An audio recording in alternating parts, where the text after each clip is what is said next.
અરે સંત ચટકો લાગ્યા વિના અને કેમ રીજે કીર્તાર, પણ ઈયળમાંથી ભમરી બને પછી નરને કેટલીક વાર.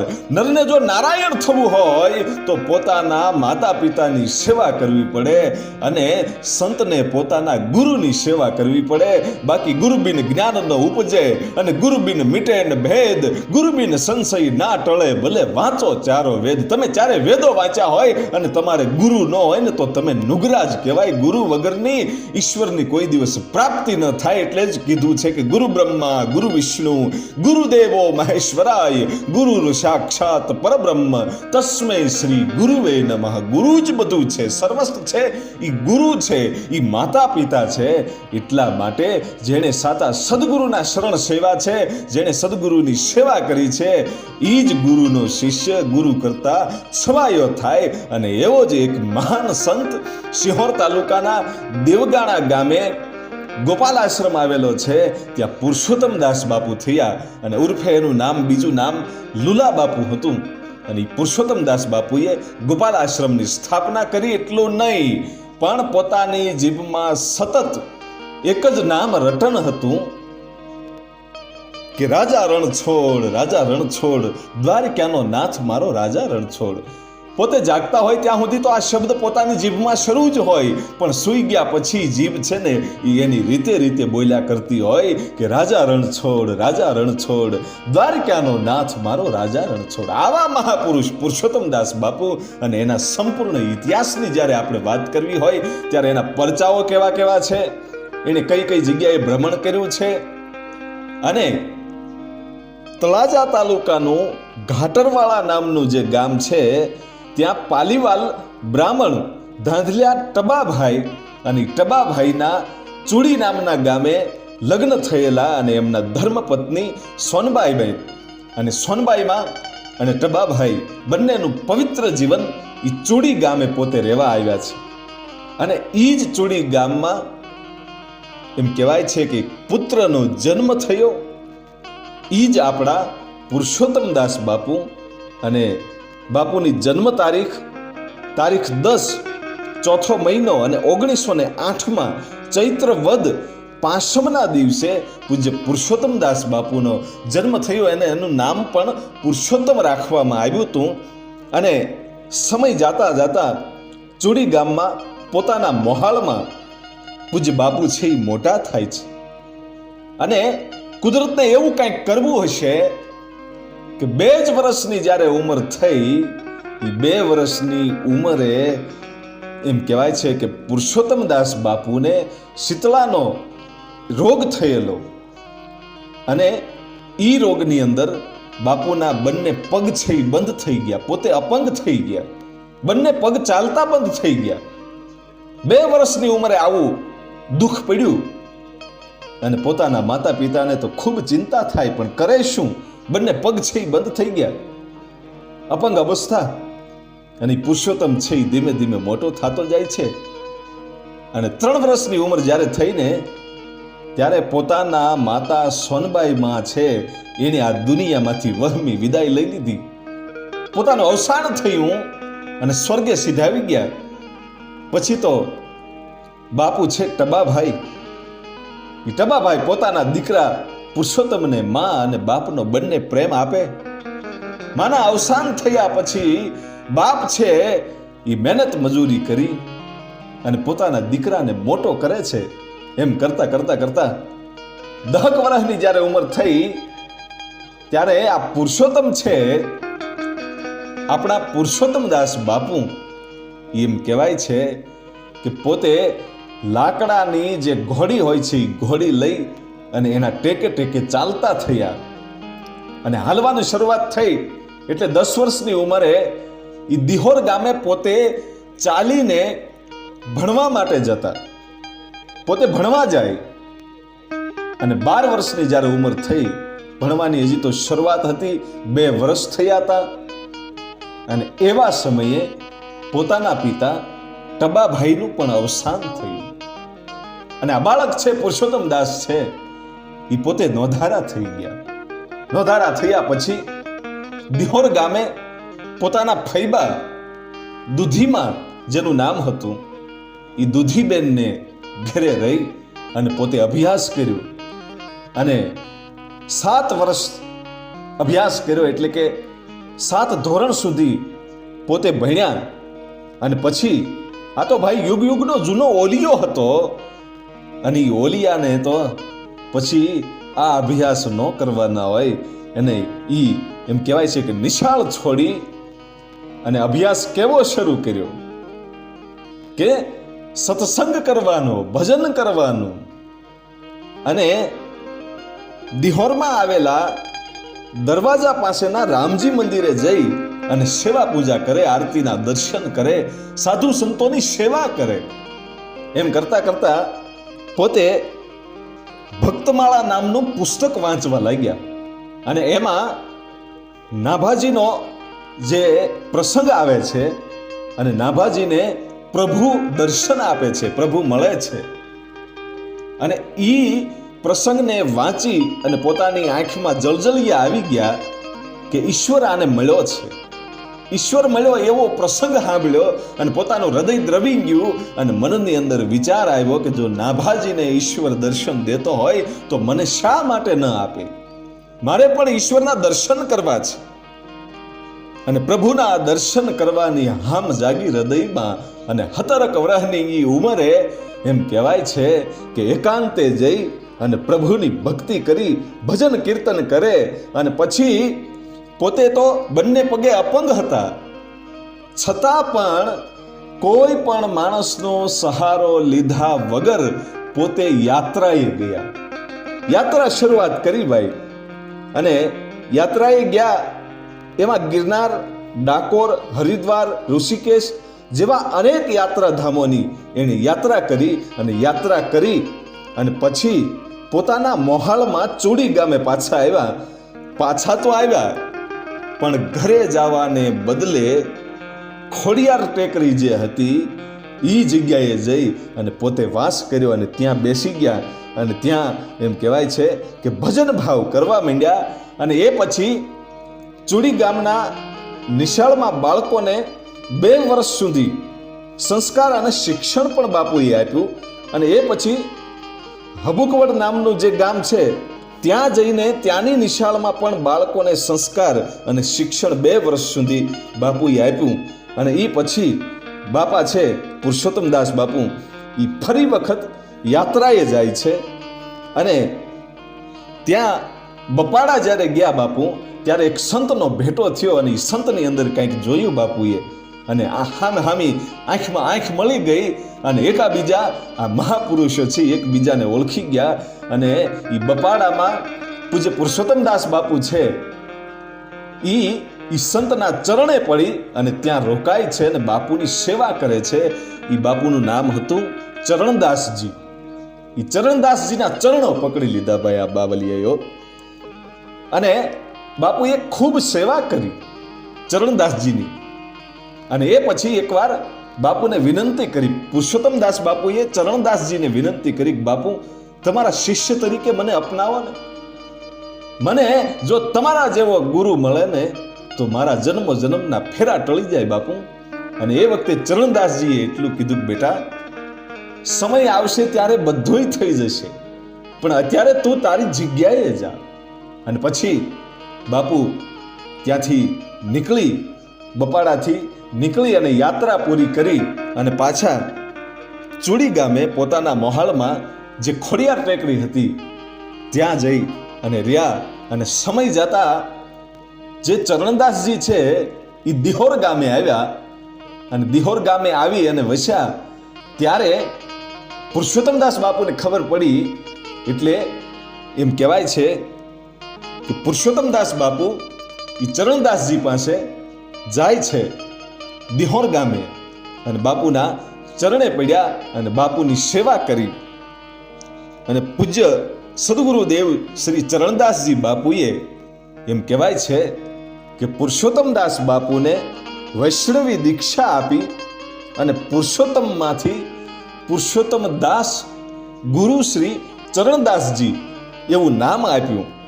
અને પછી પુરુષોત્તમદાસ બાપુએ 5 વર્ષ સુધી દિહોરમાં જે આશ્રમ હતો એનું નામ ગોપાલબાગ રાખવામાં આવ્યું હતું.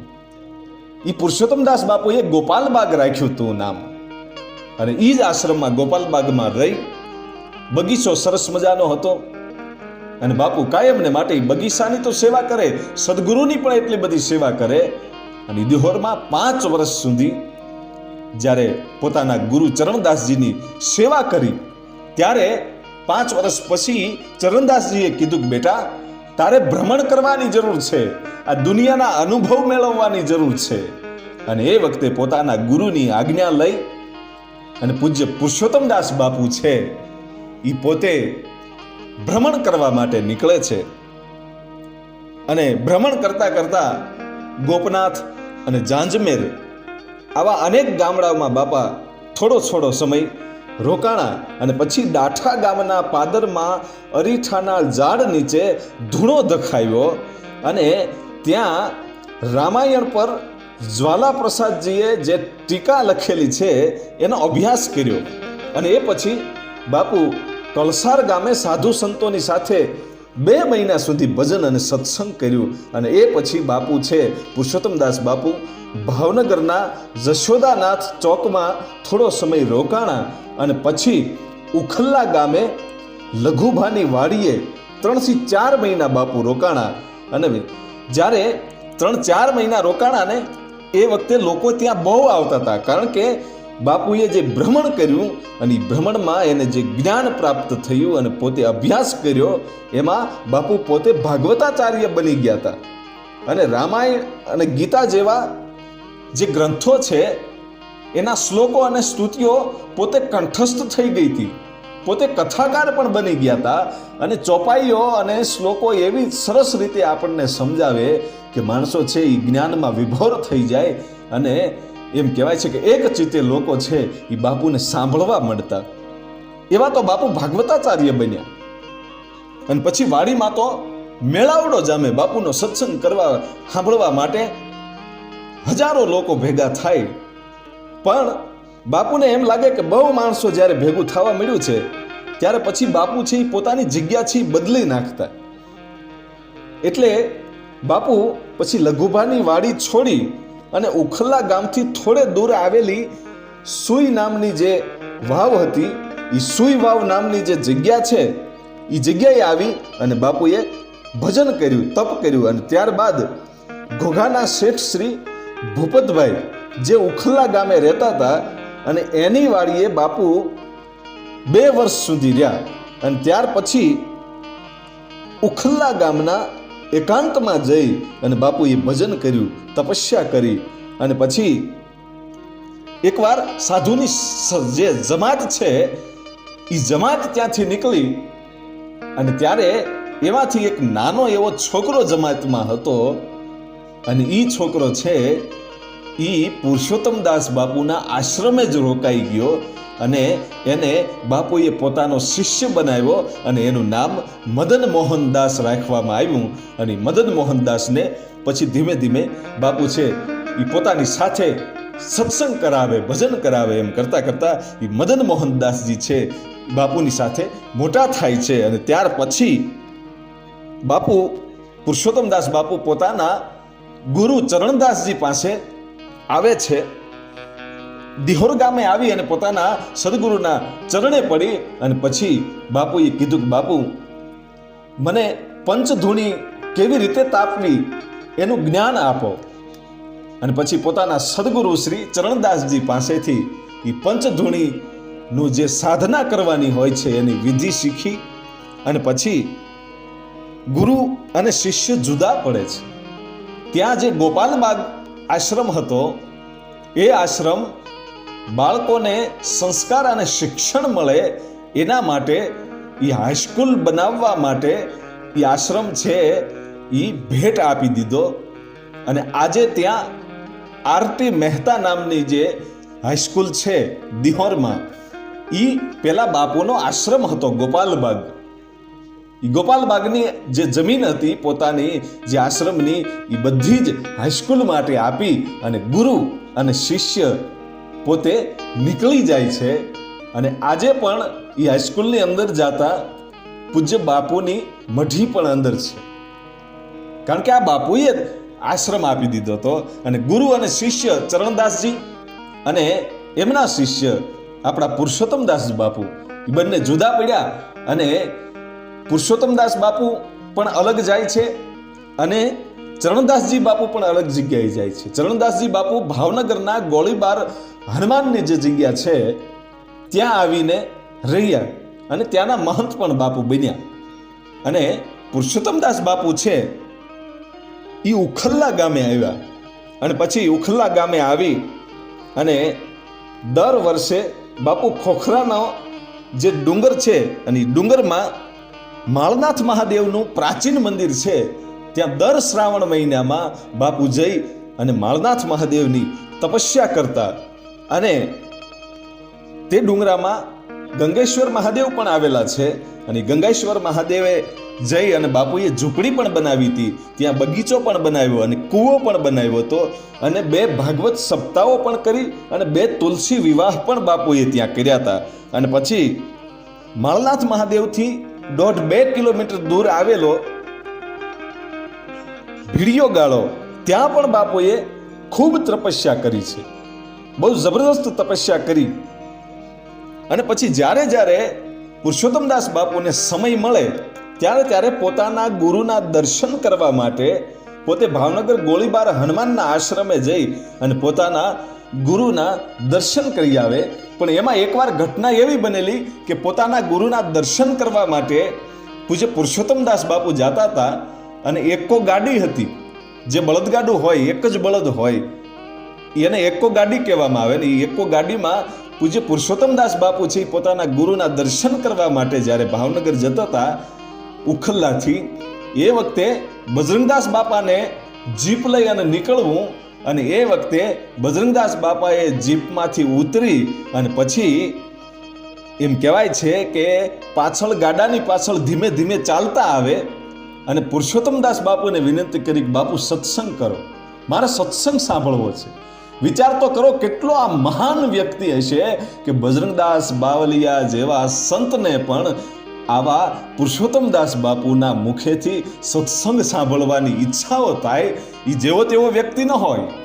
બજરંગદાસ બાપા છે એ સત્સંગ સાંભળે અને એમ કહેવાય છે કે પોતાની જીપ છે એ પાછળ ધીમે ધીમે હાલી આવતી હોય.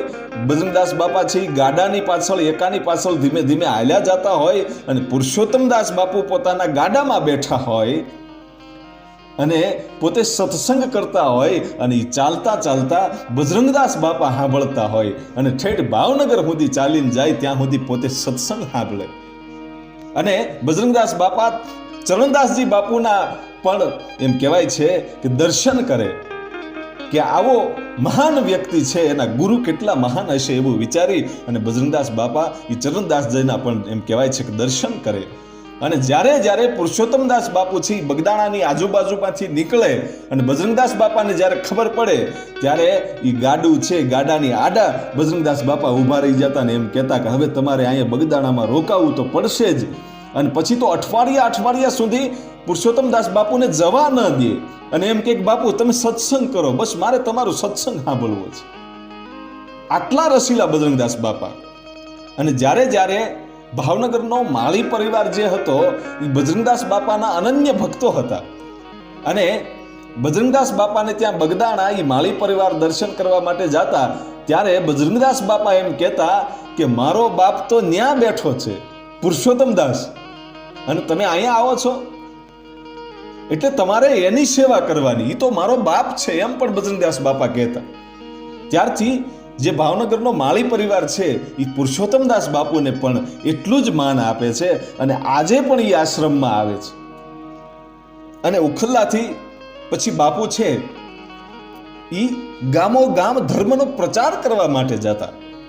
એમાં જે દેવગાણા નામનું ગામ છે સિહોર તાલુકાનું, ત્યાં દર વર્ષે બાપુ ધર્મ પ્રચાર કરવા માટે જાય અને ઉખલ્લાથી દેવગાણા જાય એટલે વચ્ચે ખરકડી નામનું ગામ આવે અને ખરકડીમાં બાલમશાહ પીરની જે જગ્યા છે ત્યાં 18 વરણ જાય અને બાપુને ખબર પડી કે ત્યાં પશુની બલિ દેવામાં આવે છે. દર વર્ષે 20,000 જેટલા પશુઓ છે એ કપાઈ જતા એટલે બાપુને વિચાર આવ્યો કે આ અંધશ્રદ્ધામાંથી લોકોને બહાર કાઢવા પડશે, અને પછી પોતે કેમ્પ કરી અને સરકારી માણસોને પણ બોલાવી અને મુંબઈના જીવદયા મંડળીને પણ બોલાવી અને લોકોને એમ કીધું કે આ પશુ બલિની જગ્યાએ બીજું કેમ નહીં, કારણ કે મેં એવી વાયકા સાંભળી છે, બાપુ કહે છે, લોકોને સમજાવે છે કે જે બાલમશાહ પીર છે એને લાલ રંગનું ફૂલ પણ ચડતું નથી, તો તમે લોહી શા માટે ચડાવો છો?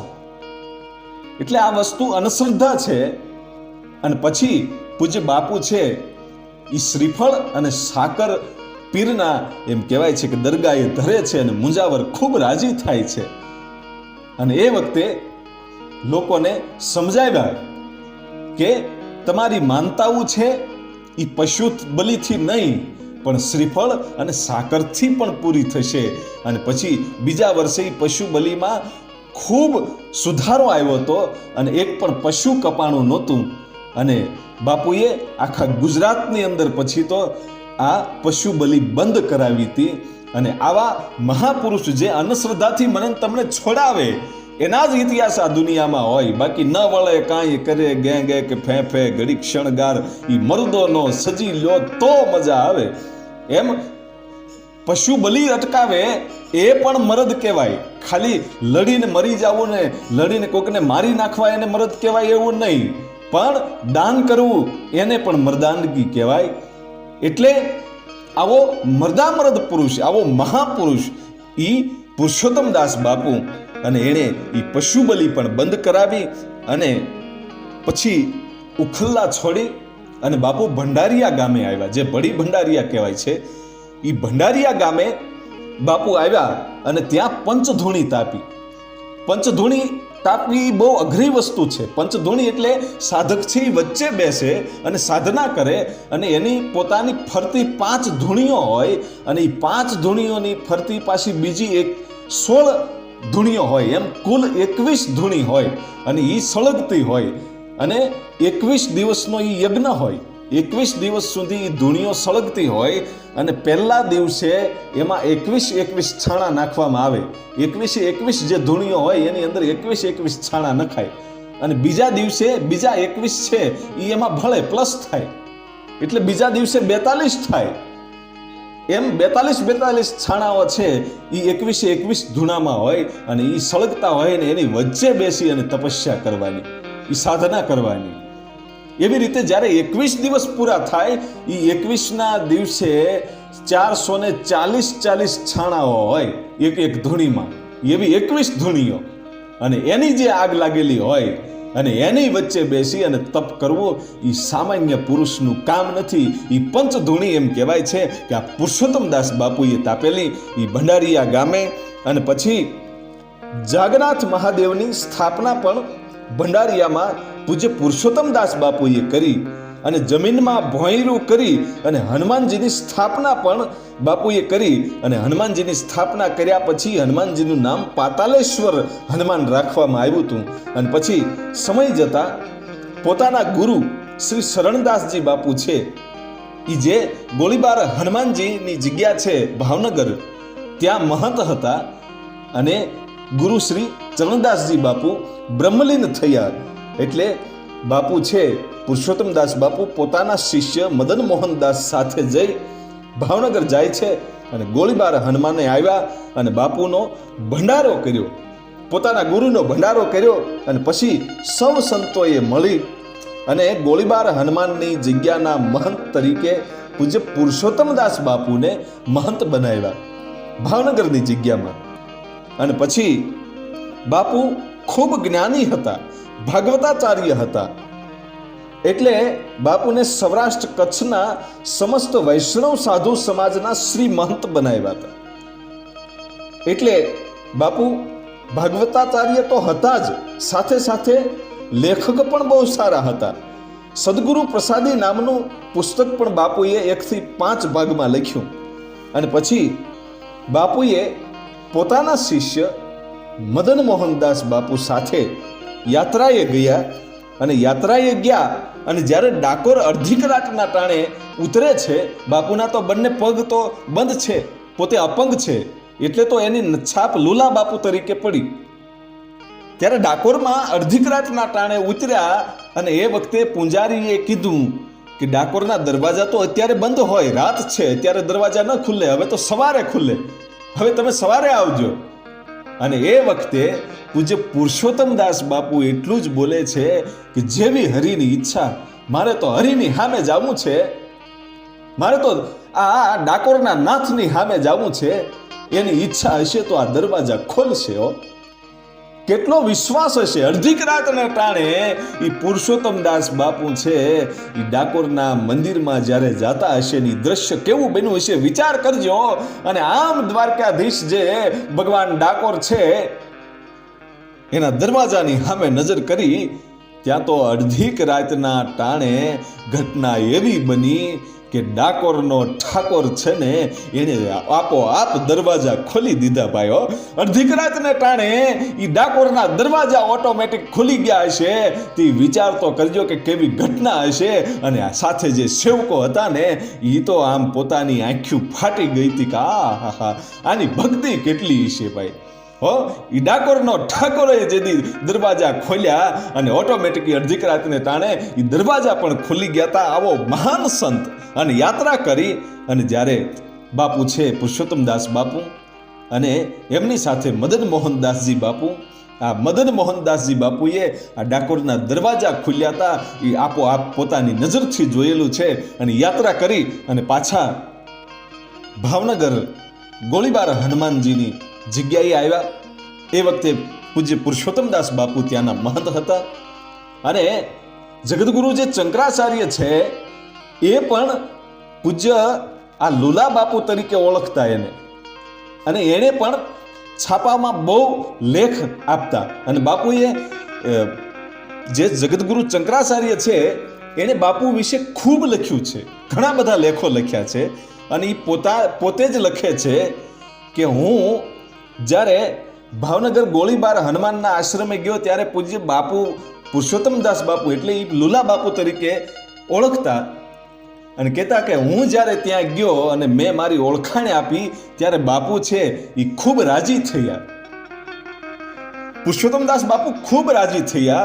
ત્યારે જગદગુરુ શંકરાચાર્ય જે છે એ એમ કહે છે કે આ જે કાંઈ છું આજે હું જે પદ નિભાવી રહ્યો છું એ આપની કૃપાથી શોભાવી રહ્યો છું. શું કામ ખબર? કે જ્યારે જગદગુરુ શંકરાચાર્ય દંડી સ્વામી શ્રીમદ દત્ત યોગેશ્વર દેવ તીર્થ મહારાજ જગદગુરુ શંકરાચાર્ય પૂર્વા મુનાઈપુરી ઈ એમ કહે છે કે બાપુ હું જ્યારે નાનો હતો અને ત્યારે હું મારા મોસાળમાં આવતો. દિહોર ઈ જગદગુરુ શંકરાચાર્યનું મોહાળ.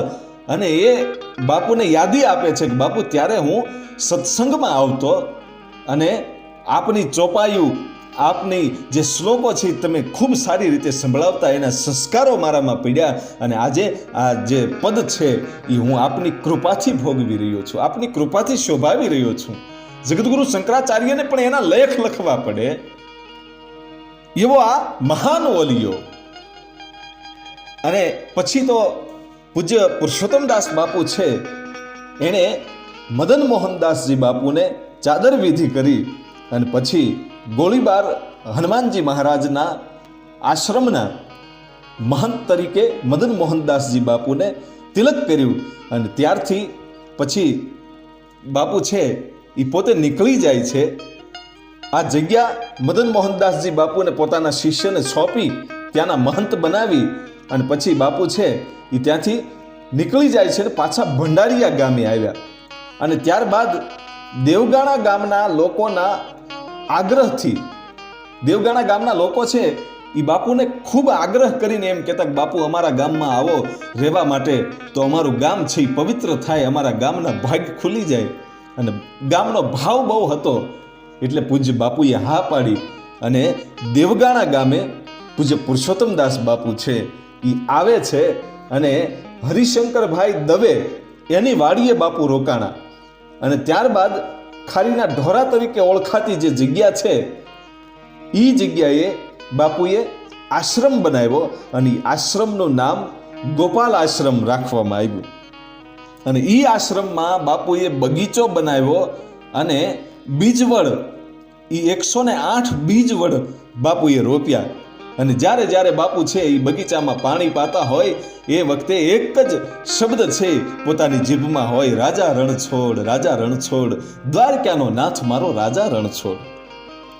પણ આ ધૂન છે એ એક યુવાનને કાયમને માટે પોતાના કાને ખટકતી હતી અને આ સંતનું ચરણું સેવવું છે, આ સદગુરુની સેવા કરવી છે, એવા વિચારો કાયમને માટે આવ્યા કરતા અને પૂજ્ય બાપુની યુવાન છે એ સેવા કર્યા કરે અને એનું નામ કાનજીભાઈ પંડ્યા હતું અને એને 18 વર્ષની ઉંમરે પૂજ્ય પુરુષોત્તમદાસ બાપુ પાસેથી દીક્ષા લીધી અને 18 વર્ષની ઉંમરે એમ કહેવાય છે કે કાનજીભાઈએ સંન્યાસ લીધો અને બાપુએ એને દીક્ષા આપી અને એનું નામ કૃષ્ણદાસજી રાખવામાં આવ્યું અને પછી કૃષ્ણદાસજી પણ બાપુની ખૂબ સેવા કરતા જાય છે અને આશ્રમમાં કાયમને માટે ભક્તો છે એનો વધારો થતો જાય છે.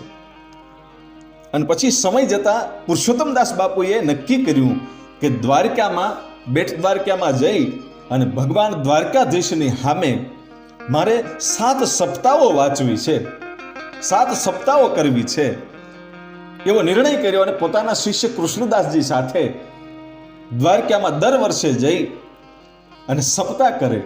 7 સપ્તાહનો નિર્ણય કર્યો તો એટલે 6ઠી જ્યારે સપ્તાહ હતી એ વખતે સેવકો એના એમ કહે છે કે 6ઠી સપ્તાહ ચાલતી હતી એ વખતે ભગવાન દ્વારકાધીશ બેટ દ્વારકામાં એમ કહેવાય છે કે જે મૂર્તિ છે એ મૂર્તિની આંખોમાંથી રીતસરના આહુડા નીકળવા મળ્યા હતા. વિચાર તો કરજો કેવો વક્તા હશે, કેવો ભાગવતાચાર્ય હશે આ વ્યક્તિ, એવો જબરજસ્ત મહાપુરુષ કે ઈશ્વરની આંખમાંથી, એની મૂર્તિમાંથી, આંખોમાંથી પણ એ મૂર્તિની આંખોમાંથી પણ આહુડાની દારૂ કરાવી શકે એવો મહાપુરુષ. અને એ મહાપુરુષનો આશ્રમ ગોપાલ આશ્રમ. અને એમ કહેવાય છે કે 6 સપ્તાહો પૂરી થયા પછી પોતે પોતાના મુખથી દ્વારકાધીશને સપ્તાહો સંભળાવી છે અને પછી તો બાપુનું શરીર છે થોડુંક વૃદ્ધ થાય છે એટલે બાપુને જ્યારે જ્યારે મજા બગડે, કદાચ તબિયત થોડીક નાજુક હોય અને અમુક સેવકો તો એમ કહે છે કે અમુક સમયે બાપુ છે એ તાવથી થરથર ધ્રુજતા હોય, એટલો તાવ ભર્યો હોય અને પછી બાપુને એમ થાય કે બગીચામાં આટો મારવો છે તો પોતે ખાટલામાંથી ઊભા થઈ અને બગીચામાં આટો મારી લે ત્યાં સુધી એની અંદર તાવ ન હોય શરીરમાં, અને જ્યારે ખાટલામાં જાય ત્યારે તાવ પાછો આવી જાય. ત્યારે લોકોનું કહેવું એવું છે કે બાપુ છે ને એવા મહાન હતા કે પોતાના જેટલા રોગ હતા શરીરમાં એ રોગને ખાટલે ટીંગાડી અને પછી પોતે આશ્રમમાં એ પોતાના જે બગીચો છે એ જોવા માટે જાતા. જે તાવ જેવા રોગોને, પોતાના જે રોગ હોય એને પણ એક બાજુ મૂકી અને નીકળી શકતા હોય એવા મહાપુરુષ. અને એ મહાપુરુષે એક દિવસના સમયે ફાગણ વદ બીજનો દિવસ હતો અને બીજી તારીખ હતી અને 3જો મહિનો અને 1991ની સાલ હતી. અને ફાગણ વદ બીજના દિવસે પૂજ્ય પુરુષોત્તમદાસ બાપુએ પોતાના શરીરનો ત્યાગ કર્યો, પોતે બ્રહ્મલીન થયા અને ગોપાલ આશ્રમની અંદર એમ કહેવાય છે કે સેવકોની આંખોમાંથી આહુડાની દારૂ થતી હતી. કૃષ્ણદાસજી બાપુ એના તો સેવક હતા, એના તો શિષ્ય હતા અને એની આંખોમાંથી પણ આહુડાની દારૂ થઈ અને પૂજ્ય બાપુ બ્રહ્મલીન થયા પછી બાપુના શરીરની અંતિમ ક્રિયાઓ છે એ ઉખલ્લા ગામે કરવામાં આવી અને પછી સૌ સેવકો અને સંતોએ મળી અને કૃષ્ણદાસજી બાપુને ગોપાલ આશ્રમની જગ્યાના મહંત બનાવ્યા. આવો હતો પૂજ્ય પુરુષોત્તમદાસ બાપુનો એટલે કે લુલા બાપુનો ઇતિહાસ. અને આ જબરજસ્ત ઇતિહાસ છે અને એના જે સેવકો છે એ દેશ અને વિદેશમાં પણ 18 વર્ણના છે. અને આજે પણ બાપુના દર્શને ત્યાં આવે છે. અને આપ પણ જાજો. અને જે પુરુષોત્તમદાસ બાપુ છે એના 3 શિષ્યો થયા અને 3 મહાન શિષ્યો છે. ચરણદાસજી બાપુના શિષ્ય પુરુષોત્તમદાસ બાપુ અને પુરુષોત્તમદાસ બાપુના શિષ્ય પહેલા શિષ્ય મદન મોહનદાસજી બાપુ અને પછી કૃષ્ણદાસજી બાપુ અને બ્રહ્મચારી બાપુ. આ મદન મોહનદાસજી બાપુ છે એ ભાવનગર ગોળીબાર હનુમાનજી જગ્યાના મહંત અને કૃષ્ણદાસજી બાપુ છે આજે ગોપાલ આશ્રમ દેવગાણામાં છે અને બ્રહ્મચારી બાપુ ગણેશ આશ્રમ અગિયાળીમાં થયા. અને બ્રહ્મચારી બાપુનો પણ જબરજસ્ત ઇતિહાસ છે. એને તો આ દેહનો ત્યાગ કરી દીધો છે, ત્યારે આ દુનિયામાં નથી, પણ એનો જબરજસ્ત આશ્રમ ગણેશ આશ્રમ અગિયાળી ગામ અને બ્રહ્મચારી બાપુનો જોરદાર ઇતિહાસ છે. અને એ ઇતિહાસ આપણી યુટ્યુબ ચેનલ પર આવી ચૂક્યો છે અને એની લિંક આ ડિસ્ક્રિપ્શનમાં હશે. આપ એ ઇતિહાસ પણ જોજો. અને આ ગોપાલ આશ્રમ દેવગાણા ત્યાં ગુરુ પૂનમ અને પૂજ્ય પુરુષોત્તમદાસ બાપાની તિથિ ફાગણ વદ બીજના દિવસે ખૂબ જબરજસ્ત રીતે એમ કહેવાય છે કે ઉજવાય છે. આપ સૌ જાજો અને દર્શન કરજો. અને કૃષ્ણદાસજી બાપુ આજે ત્યાં સેવા કરે છે, ગાયોની પણ સેવા કરે છે અને કોઈ પણ માણસ ત્યાં જાય તો એને જમાડ્યા વગર જવા દેતા નથી. આવો જબરદસ્ત ભાવ એ કૃષ્ણદાસજી બાપુનો છે. તો જાજો. એ ભાવનગર જિલ્લાનું સિંહોર તાલુકાનું દેવગાણા નામનું જે ગામ છે ત્યાં ગોપાલ આશ્રમ આવેલો છે. એ આશ્રમ એટલે પુરુષોત્તમદાસ બાપુનો આશ્રમ, આવા મહાપુરુષનો આશ્રમ. એટલે જ કહેવું પડે કે ધન્ય ધરા સો રઠ બલી રમણી, જ્યાં રતન પાકતા આવા.